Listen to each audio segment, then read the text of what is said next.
In Washington, 2 0-1 teams. The Cowboys barely lose to the Giants. The Redskins get smoked by the Steelers 38-16. Let's preview this game with one of our favorites, former Redskins cornerback and Mississippi State Bulldog, Dak Prescott School, Fred Smoot, joining us on the AA Best Bell Bonds phone line. Good morning, Fred. How you doing, buddy? Hey, what's up, fellas? Hey, man, did you know that Dak Prescott was going to be this good? What did you see from him in college, and have you talked to Dak at all yourself?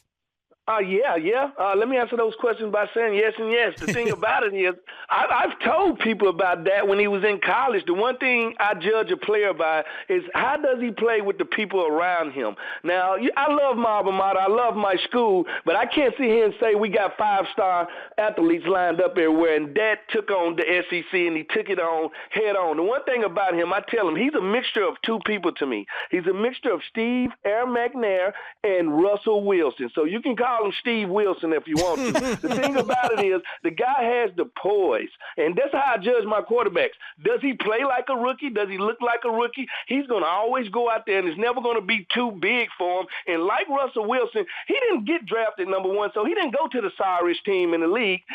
So, therefore, he has players around him to help him succeed, and the team doesn't depend on him to win games. Well said. I like it. Steve Wilson. We will run that by Dak and say it came from Smoot. Are they freaking out in D.C.? Are they freaking out in the nation's capital and thinking maybe the Redskins were a little overrated?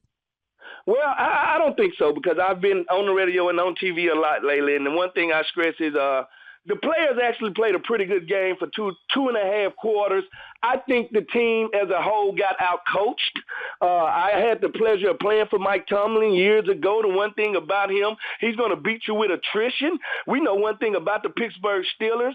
They are a blitzing team. We call them Blitzburg. He blitzed us only 7% of the game.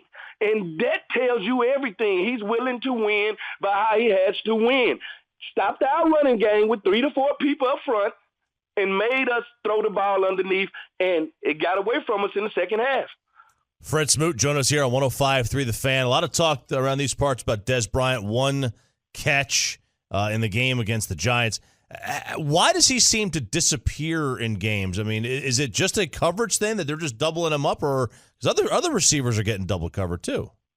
Yes, it is. But the thing about it is you got to realize he's dealing with a quarterback. Yes, I love that, but him and Dez only have one game together. You know, if it was Tony Romo, I think it would be a totally different thing. But also, I'm going to tell you what great receivers do. They help everybody else on the offense get open. Everybody from the running game to the tight end to the flanker receiver. The one thing he do when he pulls coverage, it's up to the quarterback then to find the defensive weakness and exploit it.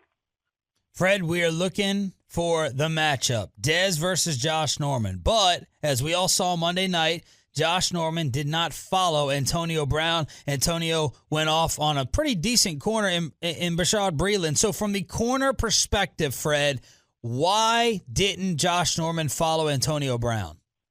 Well, when you look at what's going on here with the Redskins now, a lot of things we're doing, especially starting with the GM McClellan, comes from that Seattle-based structure. And the one thing he's going to do is if he has 2 to 3 good corners, he's going to let them play. And I tell people all the time, when I played with Champ Bailey, we used to do the same thing a lot of times. Like, the one thing you don't want to do is undress the defense. And when you got a guy like Antonio Brown that lines up in the backfield, he lines up in the slot, he lines up outside, if Josh is following him, he undresses the defense. He lets the quarterback and the offense know we're in man-to-man, so now they know where to attack. So if you got 2 good corners, and let's be honest now, over the last couple of years, Bashaud Breeland has done a great job on Dez Bryant. Hurt or healthy, it doesn't matter. So we're talking about a corner that had a bad game. It just happened to be on prime time while the world was watching. Fred, if it is Norman versus Dez for the majority of the game, and Josh got the best of him last year when Carolina came in here and beat the Cowboys down, who do you expect to win that matchup if it is Dez versus Josh Norman? Well, I tell the people all the time, when I took on wide receivers, my core was not with the wide receiver. My job is to stay between you and the ball. So I'm going against the quarterback and the offensive coordinator. Yes, Dez is going to be the one trying to create separation, but I had to understand how y'all going to attack me and who is attacking me. You're only going to be good as your quarterback. We're talking about Dak Prescott, who's only finna play in his second game. They were very conservative in the first game. One thing I would thought would work well with Dallas and Dak Prescott would be the play-action pass, because you're talking about a triple threat when you do this. You have the best offensive line in football. Get the ball running, and now you can play-action pass, and that's how you get deep. So those are the plays that I'm going to be watching for, not when they spread him out. Because the one thing about that, he will make the right read and throw it to the right place. The great Fred Smoot, former Redskins DB, joining us here on the home of the Cowboys on the AA Best Bail Bonds phone line. Fred, and I want you to take this label seriously. Is Josh Norman a shutdown corner, and who is on your current list of shutdown corners? Well, we got to define what is a shutdown corner, and what percentage of wins do we consider you a shutdown corner? And I got to ask myself, who is your defensive coordinator? How do they use you? And I'm going to tell you the truth. If you want to find a good defensive back, you find the best D-line in the game, and I'll show you some defensive backs that can play some football. But you know, I got a couple guys that I love from my heart. I love Richard Sherman. I love tall corners, and I sure love trash talkers. Of course, I love my guy here. I always got to love Josh Norman. The one thing about Josh, he'll get in your face, he'll challenge you. Love Pat Peterson, but one of my favorite cornerbacks in the game tonight, well, he plays corner, he plays a little bit safety, is the Honey Badger, Tyrann Matthews. I love big game players, and believe me, he might be 5'9" in stature, but, he plays 6'3" when the game starts. Fred, some people are starting to plan the funeral for Revis after what A.J. Green did to him. Michael Wilbon there in D.C. was going at Revis on Twitter. Are we starting to see the beginning of the end of Revis Island? I don't think so, because the one thing that Darrell has always been is a great technician. He's never been your 4-3, 4-4 guy. He knows how to stay on top of receivers. All I'm saying is this. A.J. Green is one of the best receivers in the league. Yeah. I tell people, Breland just got beat by the best receiver in the league. It's going to happen. Now, we heard him talk earlier this offseason about future moving to free safety. Well, he's 31 years old, so maybe another year and a half at the corner, and maybe he can make that transition like Rod Woodson did. Fred, take us through the matchup the way you see it on Sunday. Cowboys, Redskins in D.C. Who do you like in this one, and why? Now, why are you going to do that to me on a game like this? This is like asking me Mississippi State or Ole Miss. You know I got to go with the home team. But I'm going to tell you what I'm afraid of in this series. One thing about it, when we play this series, the first game of the year, no matter when we play the Cowboys, I don't know why this happens, but the sorrier team usually wins the game. I don't know what that's about. But one thing I can tell you these two teams have to work on is the defensive front. I don't know who's a part of that no-name defensive line at the Cowboys, and the defensive line here has to step it up. We just signed Cullen Jenkins. Hopefully he can get in the rotation. But when it comes to this game, you're going to see two good offensive lines go against two bad defensive lines. So it's who can outscore who in this game. And I'm going to have to go with the home team and say the Redskins pull it out with the veteran quarterback bouncing back from last week's loss. Fred, when you were playing back in your day, who was your favorite Cowboys wide receiver to go back and forth with, and who were you doing the trash talk with the most? Well, I tell you what, it was Antonio Bryant. Yeah. I loved Antonio from Pitt. And when I say talented, never reached his peak. A guy that could really, really play. I think what really stopped him from reaching his peak, he went through that quarterback carousel and never had a quarterback there that he can get on the same page with. But the ultimate competitor, very fast, very quick. And I tell some people like this: if you ever want to see a Lamborghini on the football field, you look at some Joey Galloway tape. Joey Galloway could fly, no doubt about it. He has renamed Dak Prescott Steve Wilson. We'll run it by the Dak Attack ourselves. He's the great Fred Smoot right here on 105.3 The Fan. Thank you so much, brother. Appreciate it. Enjoy the game on Sunday. You might want to call him Russell McNair. You do the choosing. All right, Russell McNair. I like that better. That's a little more obvious. Thank you, Freddie. Thanks, fellas. How can you not love this guy? Fred Smoot. What? What are you doing? Hey, he's still a Redskin. Okay, that's all. You put Art Monk on. You call Joe Thieseman. All right, rank the hatred. The Redskin hatred of the guys we'll have on this week. Smoot? No. LeVar? Can anyone beat the 1 seed? Are we having Theismann on? 7:30 tomorrow. Oh, it's done? It's done. I love Joe, man. Yeah. Look, Spittle almost fired me because of Joe Theismann. But we can talk about it another time. We'll talk about that at Bar Louie tonight. You want to talk about it? No. We'll talk about Bar Louie tonight. Yeah, you talk about it. It's His broken leg. Think about your broken joke, friend. So I just love his accent. Listen, he is great on the radio. And I do love the nicknames he's throwing out there for Dak, but he's still a skid. All right, Jerry Jones joining us now right here on your home of the Cowboys. And a good morning, sir. How you doing? Doing great, guys. Good morning, and let's go get those Redskins. That sounds great. So we were just talking about the stat, 0-2 teams have only made the playoffs 12% of the time. It's so early. It's not a must-win, but this one is huge, isn't it? Well, we, of course, were a part of an 0-2 team that went on and won the Super Bowl. So it's not terminal, but it is important to not get behind the 8 ball on in terms of one loss. And, of course, this is a division game, which makes it that much more important. So really that says it all. Do you feel last year, I believe, if I'm not mistaken, the game at Washington was the one that was you guys were victorious without Tony. And do you feel like this is a good matchup for your team? Well, of course, without Tony, that sets us back. On the other hand, I think that defensively we're in as good a shape as we have been in really the last 2 seasons. So I think we go in there in good shape. I think that we're probably going to play better in our offensive line than we did last Sunday. And I think we're ready to go in and have the kind of game. We're all on the road. We're against a division opponent, and the Redskins, of course, won this division last year. So all of that is at play. But as Nate Newton used to say, let's give them some capital punishment. I like the sound of that. So, Jerry, last week, one of the things that I think a lot of Cowboy fans were concerned with was the run defense, that the Giants weren't considered coming into Arlington a great running team, but could be a really good passing team this year. And Washington didn't run the ball that well in their opening week. Is that something that you expect to get better for the Cowboys this week? Well, what we were disappointed in really is the last 2, for the most part, possessions. And that we needed to make a stop and didn't. Other than that, then I thought we played well enough to win. And those field goals should have been touchdowns, and that would have been a different story even for the defense. But so what you'd like to see is to be able to go in there, which we didn't do well last year. And when we have to make a stop. That is concerning. When you get yourself in a position of having to make those end of the game stops. So I think we worked on to the extent you can work on that this week. We may even have added a new personnel there in our front 7, which is really amazing at this time of the year that we could do some good there. So all of that should make it, hopefully, make us do better when we need those stops at the end of the game.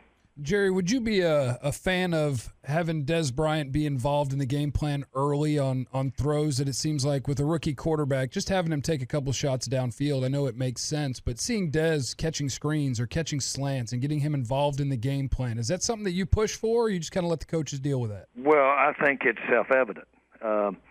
He does need to get involved early. He seemingly has a little habit, if he's not involved early, that it coincides at least with what happens at in the second half. All of that, I think, is pretty apparent.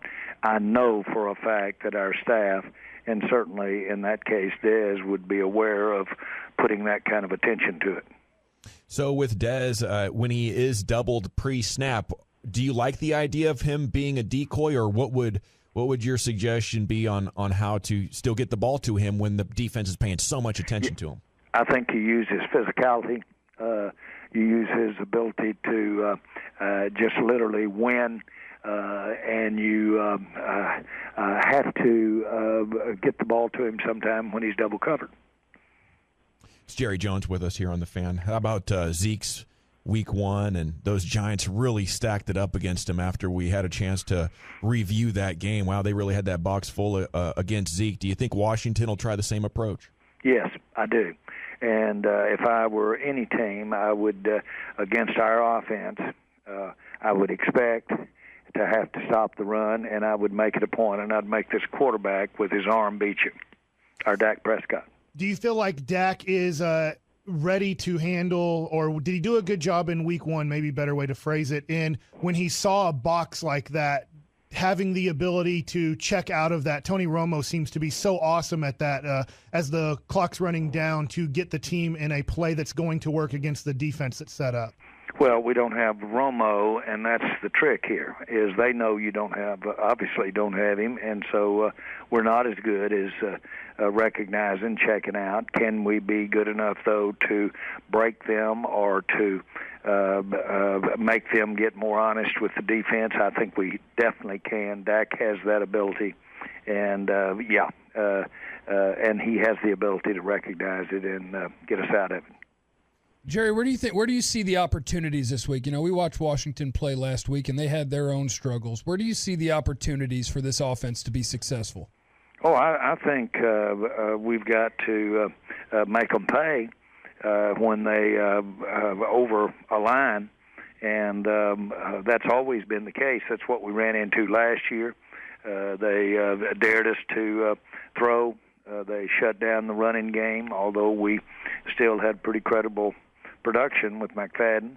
And so I think we've just got to be ready for that. You've got to take them out of that 8 and 9 man stuff, or throw the ball 45 times and 50 times a game, which we don't want to do.